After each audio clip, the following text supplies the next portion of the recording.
नमस्ते दोस्तों। आज हम और एक मेडिकल टॉपिक के साथ आपके सामने प्रस्तुत हुए हैं। वो कौन सा टॉपिक है बोले तो बल्जिंग और बर्पिंग, अर्थात हम जब भी कुछ खा लेते हैं हमारा पेट फूला फूला सा लगता है, ऐसा लगता है पेट में बहुत गैस हो रही है, या फिर वो डकार के रूप में बाहर निकलती है, बहुत गंदी दुर्गंध आती है, या फिर खट्टे खट्टे डकार आते हैं जो अंदर से निकलकर जीभ में बैठे जैसे लगते हैं।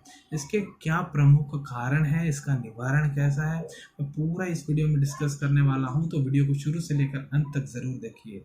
तो इसका प्रमुख कारण क्या है, जब भी हम कुछ खा रहे होते हैं तो हम खाने खाते हमारे उसके साथ क्या होता है, एयर को भी निगल लेते हैं, मतलब हवा को निगल लेते हैं।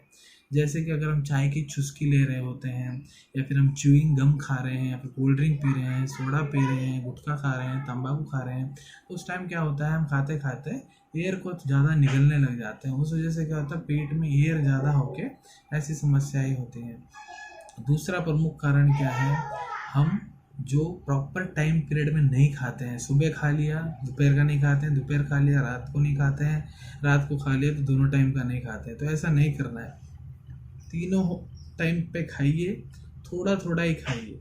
क्योंकि अगर आप ऐसा नहीं करते हैं तो क्या होता है, कुछ लोग होते हैं ना जो सुबह का ब्रेकफास्ट मिस कर देते हैं, तो ऐसा बिल्कुल नहीं करना है। क्योंकि रात को हमारी बॉडी रिलैक्सेशन पोजीशन में रहती है, सुबह हमारी बॉडी को सबसे ज़्यादा एनर्जी की नीड रहती है, तो वो फूड से ही कंप्लीट होता है। अगर फूड हम सुबह नहीं देते अपनी बॉडी को तो उससे क्या है, ज़्यादा समस्याएं होने लगती हैं। फूड हम जो खाते हैं तो हमारी बॉडी में क्या होता है, हाइड्रोक्लोरिक एसिड नाम का एक केमिकल होता है, तो वो क्या करता है, जो हम भोजन खाते हैं उसको तोड़ने का काम रहता है, उसका एसिड रहता है पेट में।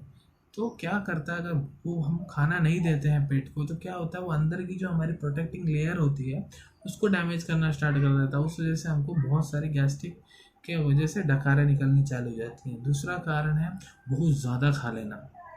कुछ लोग मतलब बहुत ज़्यादा खाते हैं, तेल का चीज़ खाते हैं, नहीं तो हर 1 घंटे में 2 घंटे में कुछ ना कुछ खाते ही रहते हैं। ऐसा करने से भी बल्जिंग की प्रॉब्लम हो सकती है। तीसरा कारण है कि खाने को प्रॉपरली च्यू नहीं करना। अतः कुछ लोग करते हैं, बहुत जल्दी खाते रहते हैं, उसको प्रॉपरली च्यू नहीं करते, मतलब चबाते नहीं है। प्रॉपरली चबाएंगे नहीं, ऐसे निगल लेंगे तो वो भी जाके गैस्ट्रिक की प्रॉब्लम को अंदर प्रोड्यूस करता है। अब इसका निवारण कैसा है, निवारण के लिए जितने भी मैंने प्रमुख कारण बताए हैं अभी, अगर आप उन सभी का मतलब नहीं करेंगे उन सभी चीज़ों को, तो ये निवारण होना स्टार्ट हो जाएगा।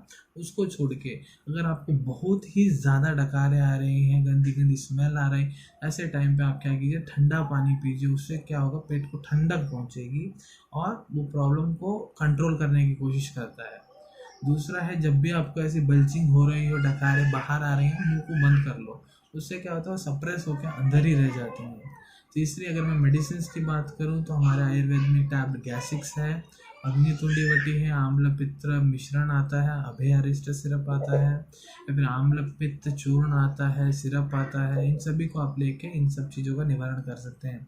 मॉडर्न मेडिसिन की अगर मैं बात करूं तो हम इसमें देते हैं टैबलेट पेरिनोम, टीआईडी दे सकते हैं, सुक्राविलो सिरप दे सकते हैं, पेंटाप्रोजोल विद डैम्पेरिडोन दे सकते हैं, पैंडी ओमिप्रोजोल विद दे सकते हैं। नहीं तो अगर बहुत ही ज़्यादा समस्या आ रही है, उसको उठने बैठने सोने में प्रॉब्लम आ रही है, तो ट्रैंक्विलाइजर टैबलेट एटिवैन दे सकते हैं, अर्थात वो उसको बॉडी को रिलैक्स करने में, सुलाने में हेल्प करता है, ताकि जब वो उठे तो एक फ्रेशनेस फील करे। सो आशा करता हूँ जितने भी मैंने इसमें प्रमुख कारण आपको बताए हैं और उनका निवारण आपको बताया, आप सभी को अच्छे से समझ में आया होगा। सो इसी तरह के अगर आप आगे वीडियोस देखना चाहते हैं तो हमारे चैनल को सब्सक्राइब कीजिए, इस वीडियो को ज़्यादा से ज़्यादा लाइक और शेयर कीजिए। मिलेंगे अगले वीडियो में एक नए विषय के साथ। टिल देन टेक केयर, धन्यवाद।